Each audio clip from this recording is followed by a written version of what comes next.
Embiid did it. Finally, finally, finally. Embiid won an MVP.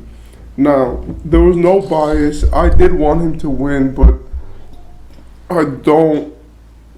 I didn't see a problem with a guy like Giannis winning it. But I think winning three in a row for Jokic would have been insane. But I do believe that this is good for the NBA. This shows that like if you try and if you actually want the award and if you have a good season, then it's just not gonna go to the most stat heavy guy.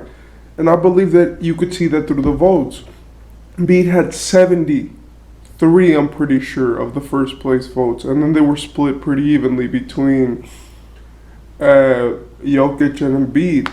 And I believe that this is a big sign of don't look at statistics that much. Like if you actually looked at the games, then you can see that this MVP was Embiid's, right? Because he came up in big games, he hit clutch shots, he was very good.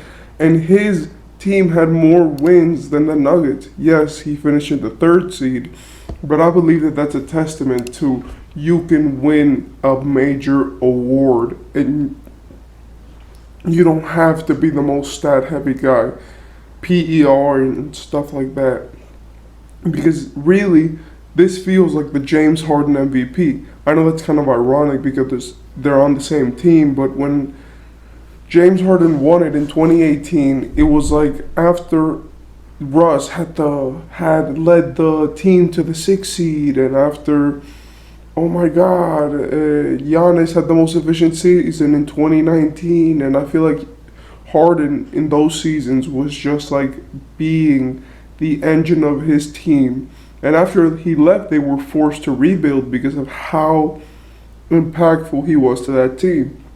So I feel like in those situations, you have to really look at the MVP and say sometimes stats don't matter. Not basic statistics like points, assists, steals, blocks, but I do believe that sometimes you just have to take it and watch basketball. Like if you watch basketball this year, then you would know that the Nuggets are a phenomenal team. They're very well coached. They're very meticulous and they run their strategy really well even when Jokic is not playing. Of course, they do have some problems with who runs the center, but if they would trade Jokic, for example, they wouldn't be a horrible team, right? They wouldn't be trash. It's not like they would be like this bottom of the league, like, oh, you don't hear from them anymore. They would still be a good team. Probably a 500 team, probably a play-in, like, but like top of the play-in team, maybe, or like bottom of the play-in. But they would definitely be hope for that team because they have good players, they run good sets. And I understand that Jokic is the offense, but you really have to understand that Embiid was the most valuable player. I know that a lot of people like to bring up this argument of James Harden and that he has a true co-star, so really a co-star who can win games for them and that they were good without him. But I believe that that's just, people trying to discredit what he's done as an individual, right? Like he has had worse seasons in his career and people still put him up there in the MVP race because they knew his impact, right? So the fact that it took him having to average all these points, all these rebounds, and having to actually be good defensively on top of all of it just to win one MVP, in my opinion, was something that was slept on. Because look, let's face it, Jokic has a lot of help. It's just that instead of his team having a true co-star per se, because like a secondary all-star is what I'm trying to say. They just have a lot of good players which complement him, right? And Philly too. But what I'm trying to say is that sometimes you need to look at the games, see what's happening, see the climate of the NBA before we choose these awards. And I feel like this time we actually did it.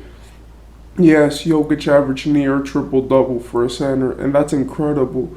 But really, when Embiid got more wins, right, and when in the end, really, he had more clutch moments and clutcher shots, and he had big performances against great teams. Like if you actually look throughout the season, Jokic did too, like his performance on Christmas Day. But like Embiid was constantly coming up big with these good teams. And I believe that throughout the whole season, we saw Embiid be the MVP, the player who came up big, the player who did everything his team needed to win, the player who played with emotion and backpack his team. And I feel like in the playoffs, we're seeing that too. Of course, I'm not saying just because Jokic lost a game in the first round and Embiid won one, that doesn't change my argument. But what I'm saying is that you look at in the playoffs how he gets treated by other teams, and really that's like an MVP type of defense. Like the Nets put two on him at all times, and that really shows that Embiid is a scary player. Embiid is the most valuable because there's a way that you have to change your team when you're playing against him, and that goes for every superstar, but it's especially because of his jump shooting, right? At this point, I'm just talking about Embiid, and because I'm happy that he won. I feel like he deserved it, you know? I feel like he was just one of those guys that put the work in, wanted to win it, and clearly gave it his all to win it. Now, of course, playoff success is more important, but I do believe that a guy like Joel Embiid wouldn't be as remembered all time if he didn't have this MVP. And the reason why I'm saying that is because you see guys who were awesome, who are top five in MVP all the time, but just because they don't have an MVP, people constantly underrate them because it's such an important award, right? And I believe people don't like to give this esteem to personal accomplishments, but I believe that we need to start doing that because, yes, like Allen Iverson was a phenomenal player, but many people, if he would have not won that MVP and had that finals run that 1 year, a lot of people would have just not like cared as much. They would have cared about his cultural impact, his highlights, and his influence. But I don't think people would regard him the same way as a player. People would probably call him like a cancer to his teams. And even though, yes, of course, at the end of his career that happened, I do believe that the MVP gives certain players an esteem. And the reason why I'm saying this is because I don't know if Embiid will ever win a championship. Just like I don't know if Jokic will ever win a championship. Just like I don't know if any of these young players like Luka or Giannis, again, another one is what I'm talking about. Like these young players have time. I mean, younger, that most of them are in their prime right now, but these guys, we don't know who's going to take over the league. We don't know who's going to be the best team. And taking a championship is not easy. Like winning one, especially in the modern climate where there are 30 teams which all have at least one superstar who gets max money, it's a difficult situation for the league to win a championship. Like the Warriors won it last year. The Bucks won it before that. But before that, who won it?